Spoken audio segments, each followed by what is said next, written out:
T'jemi realist, çdo progres, çdo hap që bëhet nga Shqipëria në drejtim të fuqizimit të saj ekonomik, të sigurisë, të diplomacisë, të marrëdhënieve ndërkombëtare është për të përshëndetur. Në anën tjetër, do të kemi kujdes në një lloj ngarendje ku shpeshherë vrapojmë më tepër se sa që duhet. Pra, bëjmë më shumë metra se sa që na kërkohet. Samiti i NATO-s në Shqipëri vitin e ardhshëm është një sfidë për vetë NATO.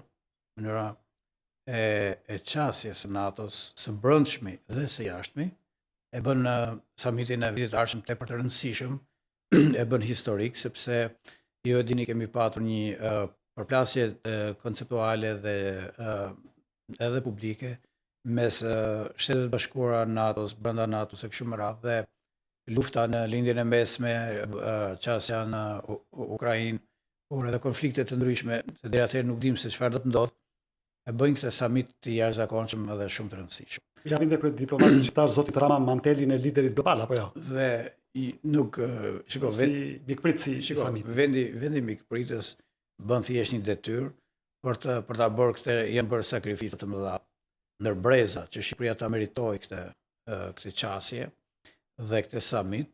Ky nuk do të thotë që as e ngre as e ul kryeministrin Rama, duhet patur kujdes në artikulimet publike dhe menaxhimin e kësaj mundësie të ardhë për të mirëpritur summitin e NATO-s. Sigurisht çdo përdorim politik që ju kemi bërë summite të tilla ka qenë jo produktive, shtesharak. Nuk duhet të shkojmë në kufit e absurdit dhe nuk duhet të ngatrojmë seriozitetin një shteti mikpritës me këto lloj marrëdhëniesh dhe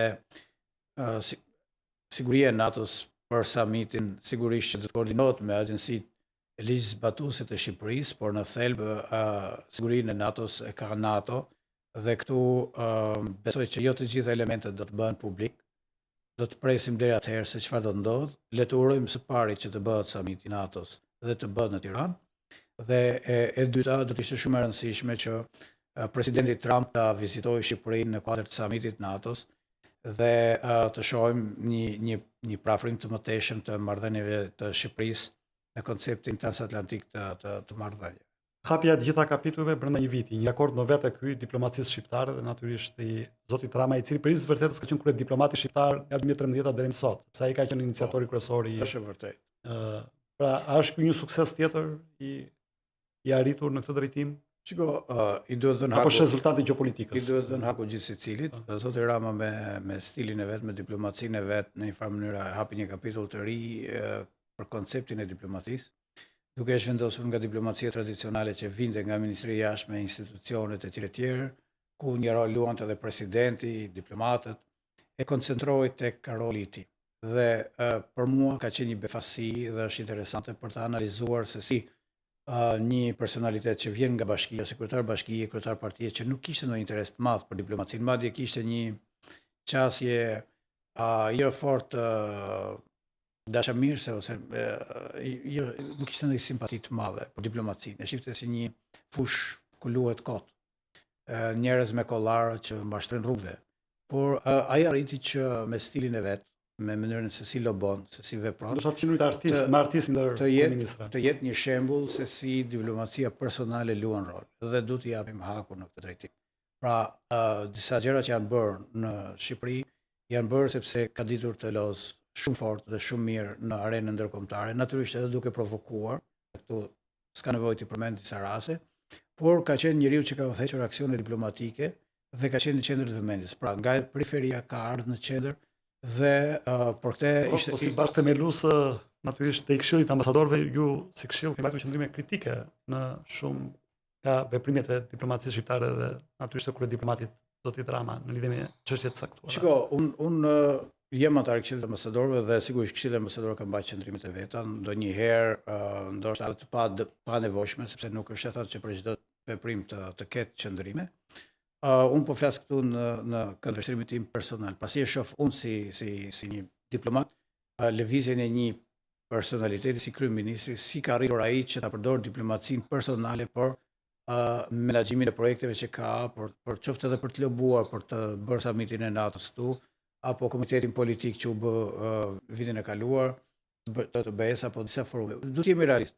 Deri vonë ishte Beogradi qendra e organizimeve rajonale, të këtyre formateve, të këtyre platformave dhe në qoftë se Tirana bëhet, graviton duke thithur më shumë vëmendje ndërkombëtare, konferencat të kësaj natyre, është në të mirë Shqipërisë, edhe promovimi i turizmit është në të mirë Shqipërisë.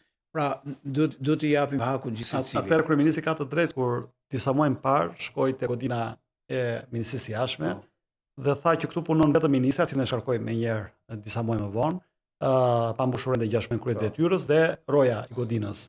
Pra, dhe në ana tjetër, këtë nuk e ka vetëm retorik, po ka bërë një ligj të ri.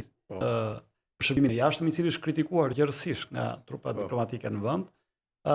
Mendoni se kjo është i jep kredit apo i jep zotit Rama legitimitetin për të bërë këto ndryshime, duke qenë se ai ka zhvilluar më shumë diplomaci se një grupi më gjerë diplomatësh, apo kjo në fakt është në kundërshtim me logjikën e funksionimit të Thash edhe më parë që zoti Rama me ardhen e tij në pushtet e hapi një kapitull të ri në marrëdhëniet e qeverisë me diplomacinë dhe me faktorin diplomatik nëpër botë.